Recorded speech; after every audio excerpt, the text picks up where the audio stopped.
伫这个总统大选剩最后的19天，郭文摕甲吴欣盈这2天拢伫咧下港拜票走行程，2个人拢出一点小状况。吴欣盈昨伫咧高雄的中央公园拜票，车队临时停伫咧大马路边，引发着民怨。郭文摕到屏东造势，这个宣传车无注意到恒春古城门限制关道，结果车驶入去城门内卡掉的咯。我去看一下。 宣传车卡伫古城城门口，后壁迄面郭文摕和吴欣盈的扛棒，就安尼吊伫遐，袂顶袂当。警察赶来现场，民众也走来关心。真无简单，最后互宣传车4个人消防，宣传车才会当点当，不如过。早起转来到恒春这座有100年历史的古城。 大台车、机车也有修理车，拢顺利通过。详细甲看，门道明显有一个新弄的痕迹。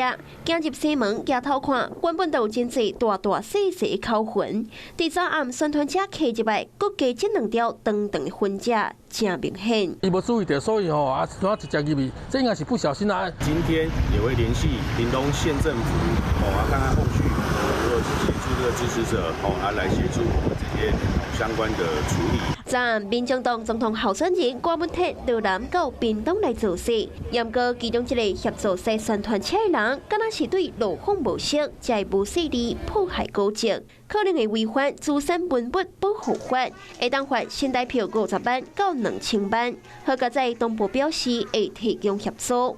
为民来到高雄，民进党副总统候选人吴欣盈连续2天落伫高雄走行程。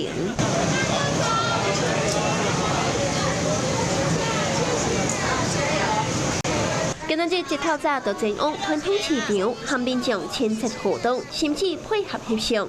只是昨暗人伫高雄的吴欣盈，伫咧前往高雄中央公园拜票时，伊的宣传车规排都停伫中山1路，和原本的真塔的交通是踏一个愈严重。中央公园违停的事情，你的看法是什么样？谢谢你们。吴欣盈无正面回应，严过东部表示，高雄中央公园本地就有咧办耶诞活动，原本就有踏车的状况，而且伫黄线停车并无违规。 大选剩无几天，只要有候选人的所在，拢有真侪支持者咧对。那候选人的言行爱细腻谨慎，支持者的所作所为，一个无注意，卖正做选战的话题。